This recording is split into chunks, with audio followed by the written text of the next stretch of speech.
Yeah, I read your novel and I enjoyed it very much, simply because you were talking about the neighborhood where I was basically raised, and I remember all those places that appear in your novel. Now, the publisher goes way to say that this, even though appears to be realistic, in fact is a fiction. And I imagine you say that it is a fiction because it's a novel. Yes.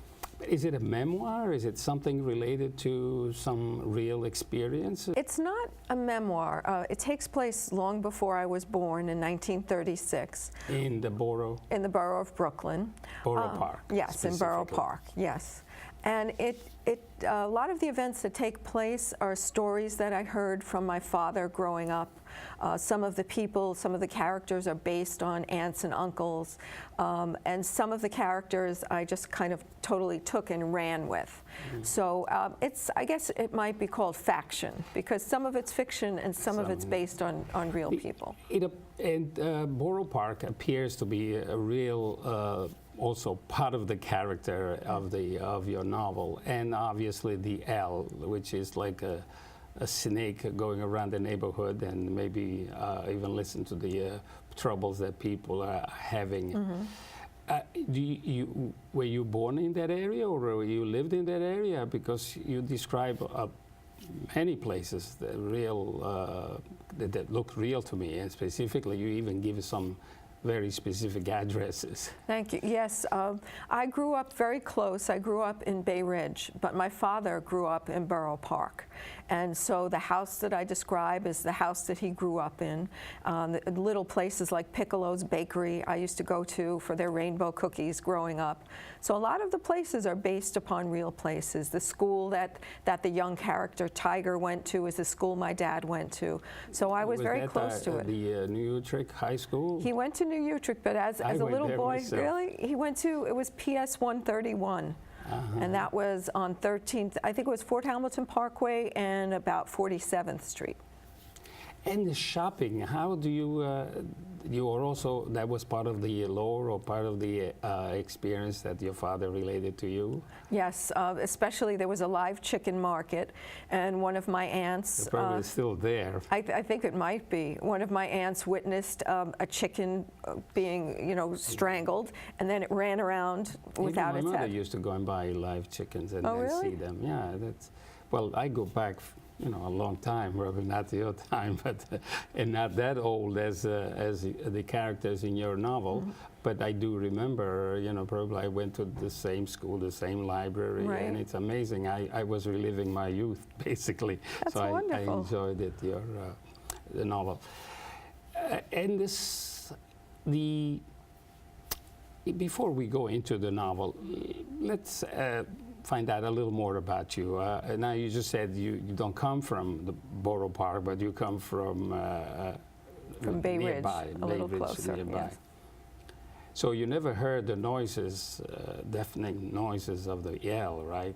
Well, my grandmother's family lived in a house that was about a block away from the L. So we would hear it every few minutes, when we were having parties and Christmas dinner. And after a while, it got so that you didn't notice it. And then yet other times, it was almost deafening. Yeah. So tell me a little about you. You went to school in Bay Ridge? Yes. Fort Hamilton High School? Fort Hamilton, yes, you know the area well. I went to St. Patrick's Grammar School, and I had it with Catholic school, and then went to Fort Hamilton, which was a big change. It's a great school, but it's much larger, and I really enjoyed it. I had some really great teachers there. And I went to my first play from my English teacher in Fort Hamilton, and they really nurtured my writing. Yeah, the reputation was that was a very good high school. I could never go there because I was a little far away. But you would have to go on, and they still do this, a Latin variance. Students would say, oh, I really want to take Latin, and Fort Hamilton was the only school that taught Latin. So we had a great basketball team because they all got there on the Latin variance. And what, did you go to college, I imagine? Yes, I went to Hunter College. And again, I had really wonderful professors. I had my teacher in screenwriting was the head of the Screenwriters Guild at the time, Jerome Cooper-Smith. And I also took fiction writing with a professor who had a novel published. So when you go to city universities, the people who teach you are generally people who make a living at their craft as well. Do you make a living out of I do. I do all different kinds of things. Between writing novels is really my love, but I do editing and proofreading. I do proofreading for universities. I do magazine articles. So I kind of cobble together a career with writing. You started writing when you were a teenager. Did you know that you wanted to be a writer already there, or it was developing as then you went to college probably? I knew pretty early that I wanted to be a writer, and I kind of carried on through it. I was writing pretty much from the first time I learned how to write, in, what is that, second grade? I just knew something clicked. I was very shy, and I could say things that I couldn't say, you know, verbally by writing. In the book it says you published an essay on a magazine, I think, oh no, maybe it was a book by Penguin Books, and related to Vietnam. And I'm curious, you did not go to Vietnam. No. It was very interesting because I found this out much later. I had published an essay called When I Was Young in a magazine called Samizdat. And it talked about how being a child, you don't really know what's going on. And to you, Vietnam is just people wearing bracelets with people's names on them. So I published this essay on how my life kind of went on unknowingly and a war was going on. And then much later, somehow, I think the editor of the magazine, which was now defunct, gave permission for a man to use it in his book. And I was Googling myself, and I saw, I never gave permission for this. Where did that come from? And through this very convoluted way, I learned that it was published in this book of essays by Penguin. And how about the 9/11? Was it an essay related to the, of course, the incident, yes. accident, or the incident, or Yes. tragic event? I was very close to it. My husband is a firefighter, so I wrote this essay on, it was called The Autumn of 9/11, and it was our experience of what it was like the days after September 11th, and how we were affected, how our lives were affected. And I submitted it to a contest that the Brooklyn Public Library was having, and I was very pleased that I won first place in the adult division. I was honored. That's great. Well, let's go to the your first novel. Mm-hmm. You named it The L. Right. Of course, I believe I know why. Especially I heard the noises, the screeching noises all the time. But I'm sure New Yorkers, especially those who live in Brooklyn and the Bronx, know about that also. But what does it mean to you, the L? To me, the L, it was kind of like a specter. What it represents, you know? In the book, it was almost like a ghost that kind of went around everything. It was always present. It was almost like it was always watching. It was always, you could hear it. It was just this presence that was always there. But that was not what your father transmitted to you. No. You did not talk about the L. No, but I just felt it was a presence in the neighborhood, almost like a person.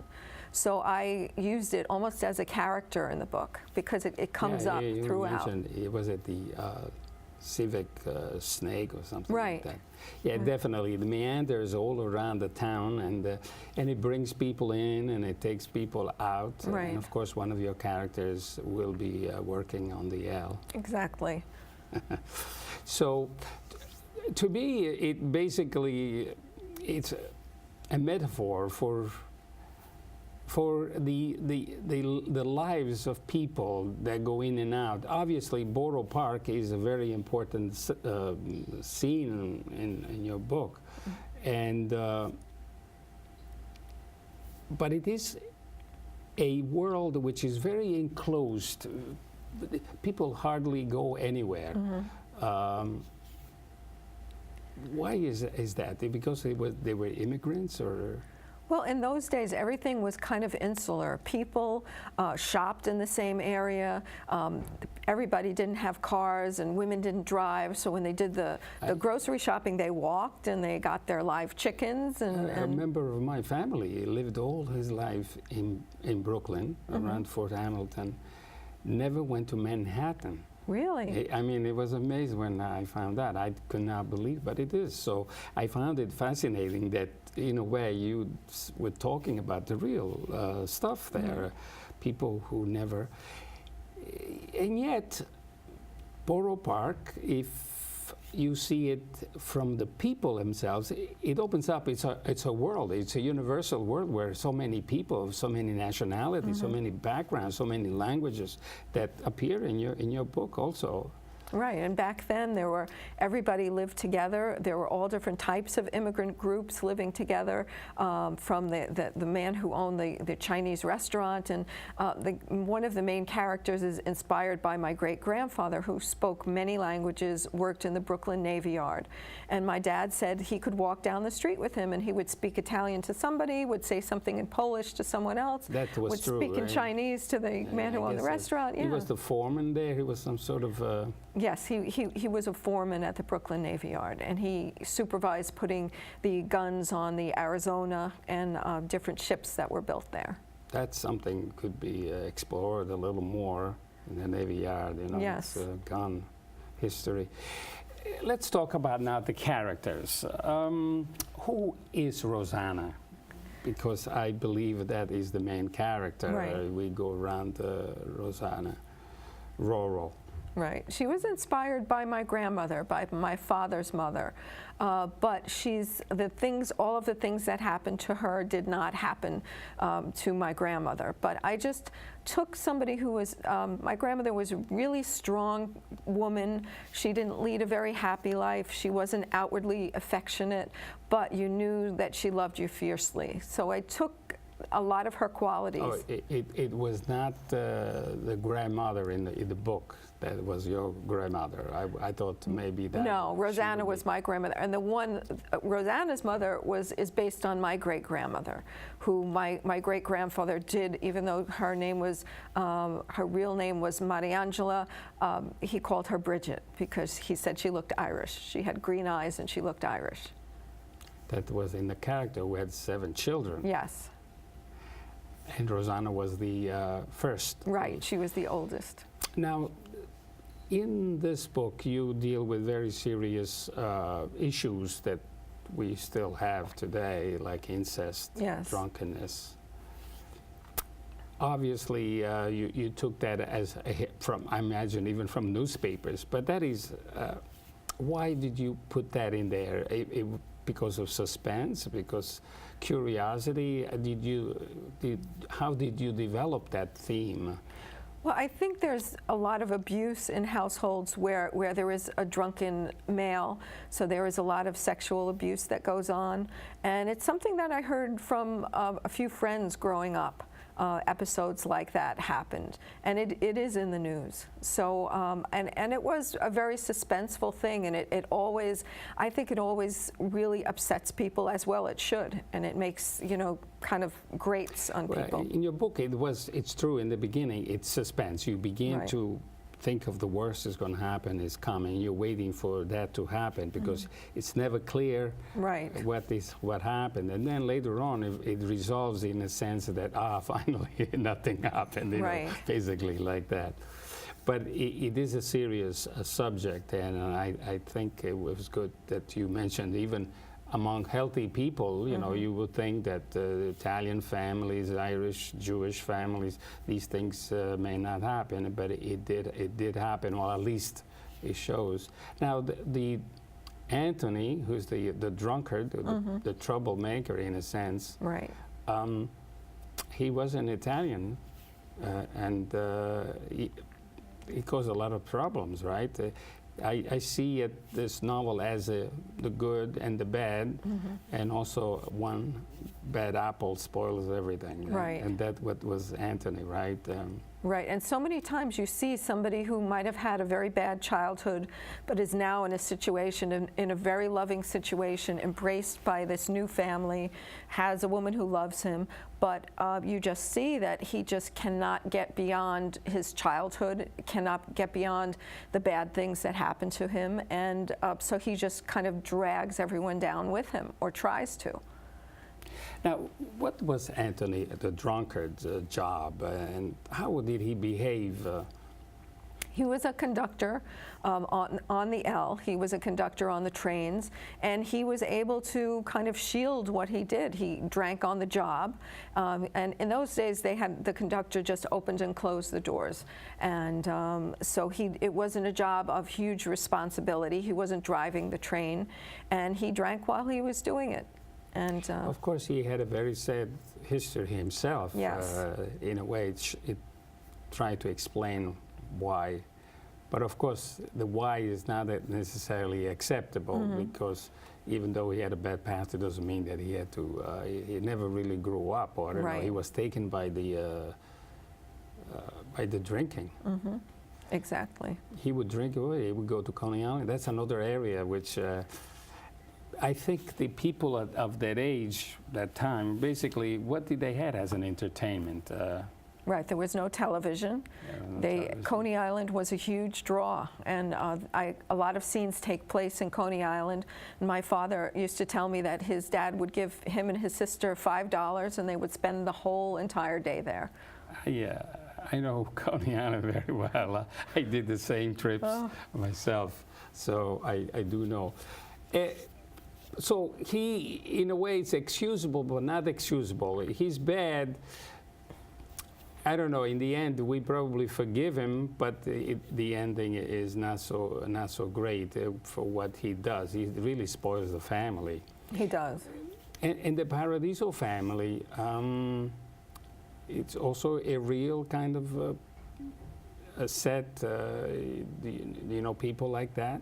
Well, they are... The cooking, for example? Yes, they're very closely based on my family in that part. The meals, just the joyous meals where people prepare things together, and so many, you might notice that so many things are revealed while the women are sitting together and cooking. Personality traits and just things are just kind of, people just kind of spill their guts while they're cooking. And food is a big part of it, as you know, with Italians. You also have the courage to explore sexual events. I think I have an idea why you did that, but maybe I'd like you to explain. You know, there are some specific acts, but it's not gratuitous sex like some novels today that we just read it.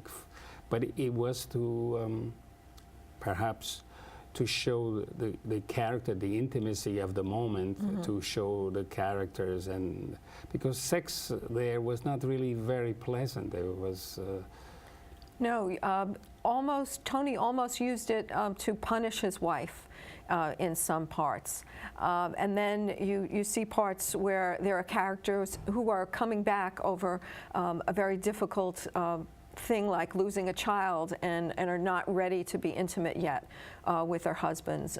So sex is interwoven as a very difficult thing in families. With Roro or Rosanna, right. Basically I noticed that through those acts she could reflect, and through her we find out that it was a bad experience or something that you had to endure. And it was no pleasure, it was no...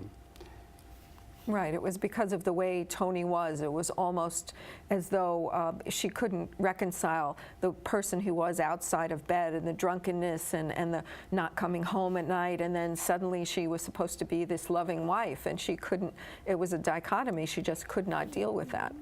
Also, the family, there was fear in the family. Yeah, you know, it was almost like walking on eggshells being around him. He had a terrible rage, and you had no idea what was going to set him off. Perhaps it was the fear that did not allow any other member of the family, including Rosanna, that there may have been, or there actually was, a relationship between the father and the daughter. the silence. Yeah, it's almost like he didn't want anyone to have any kind of joy. You know, he crushed. But I'm talking about why is that the mother of the girl knew? Right. The grandmother knew. The grandfather knew. And they all kept quiet. I think for something like that, it's so difficult. Is that what happens probably in real life? That when something happens, it's a shame, it's something that you unspoken of? I think so. I think people deny it. I remember growing up, and this isn't in the book, but one of my friends told me that she told her mother, you know, I think your new husband likes me more than he likes you. She was 12 years old, and the man was being very forward with her, and her mother smacked her across the face and told her never to say anything like that again. It was denial. I think a lot of it is denial. This is something that we don't really, we don't want to believe. You know, and then what could they do? You know, they really tried coming up against him, getting him out of the house, but he was this tyrant. He just terrorized the whole family. Even the grandfather, when he took his car, right, and after he smashed it and wasted the whole car, the father said, "Here's my family." Right. But he knew that what was going on with the child, and the child was trying to avoid everybody, or at least the father. I mean, both the son and the father were avoiding the father, and yet the adults, even the police officers, right, they suspected, but nobody took action. Of course, the police officer wanted to take some action eventually and say, yeah, look, this is a criminal, this is a guy. Right. But the family was always, because of fear, eventually what happens, Rosanna? Well, at one point when the grandmother realizes what's going on, definitely, she has the girl stay with her. She has the girl stay downstairs. And that was the most they could remove her from him. I think they were afraid he was going to do something, that he would, you know, set the house on fire. He was such a loose cannon. They had no idea what he was going to do. And part of it was shame. You know, you don't, you know, it's like The Godfather. You don't go against family, you know, and you try to work it out. Yeah. Anyway, I think we just about the end of the, I don't know, I would like to talk a little about Q Pie. I think that is a girl that takes all our sympathy and protection in a sense, but we cannot protect her as a reader. You know, we just have to go through and hope for the. I love the Cupie character. She was. I got the name. I used to have an editor his wife's nickname was Cupie, for the Cupie doll, and I love that nickname. Cupie or I think it's Cupie. Oh, Cupie. I thought the Cupie. I don't know, the pie like apple pie. That makes sense too. Another subject or theme that comes up is the friendship. Mm-hmm. In a neighborhood where, in the beginning, you see they sort of don't like each other, one another. You know, the Jewish girl who has the son who plays the tutu. The violin, yes. The violin. And they're criticizing one another, or she wants the people to be quiet. The Italians are not that quiet. Right. But then when the lady ends up in a hospital, Rosanna ends up in a hospital due to the husband's violent act, and maybe because she also was ill. Mm-hmm. When she came back, what happened? Well, that's one of my favorite chapters. It's chapter 31, and everybody, all of the neighbors bring her food. Everybody, and it's all different ethnic foods, from the Norwegians bringing kumpa to Jewish delicacies, and it's just this wonderful outpouring of love through food. And she really feels, Rosanna really feels, that part of the reason why she healed so quickly and so well is because of the love that was in that food. But it also shows the life of that time in Boro Park. You know, Boro Park is now alive here. Finally, the fine acts, the final people are coming up when the necessity comes up. Right. Because when Anthony comes from the hospital, nothing happens. There's nobody to greet him. And everybody avoids him. Yes. Of course, Anthony ends up, as he should, like a crook should, or somebody who's a bad fellow. Don't give too much No, away. no. I'm not giving it away. But the figure of the cops also are there. They are not really police officers the way we know them today. They seem to be regular people, in fact, with hearts, and they worried about the family and the children, and they pick up the children from the road. Right. There were two cops walking the beat, Sully and Harry. And actually, Sully was based on a friend of mine who was a corrections officer. And he was this big, huge guy who just had a heart of gold, and he was so kind and just had a soft interior, which he didn't want people to know. So this was kind of like the neighborhood cops walking the beat. How is now I know this is a new novel, how is it doing? Is there any response? Have you had any reviews? Does it sell? It's selling nicely. It could always sell a little more. People relate to it really well, and no matter what. Not as much as I did. Yes, not as much. But you know, people, depending on even if they're not Italian, they still relate to the family aspect of it. And I've been doing a lot of readings. I read the chapter that was set in the Brooklyn Navy Yard, actually at the Brooklyn Navy Yard, which was just a wonderful experience. And at readings, people are very, very responsive. Any academic review of the? No academic reviews yet. That's too new, I guess. No.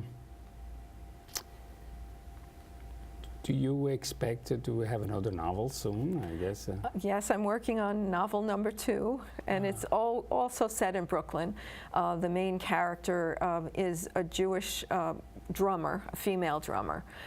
So it's based on some things that I saw being around the music industry, the club date industry in the 70s. She's a jazz musician? She's a drummer who plays in weddings and things like that, and is trying to make it as a rock musician.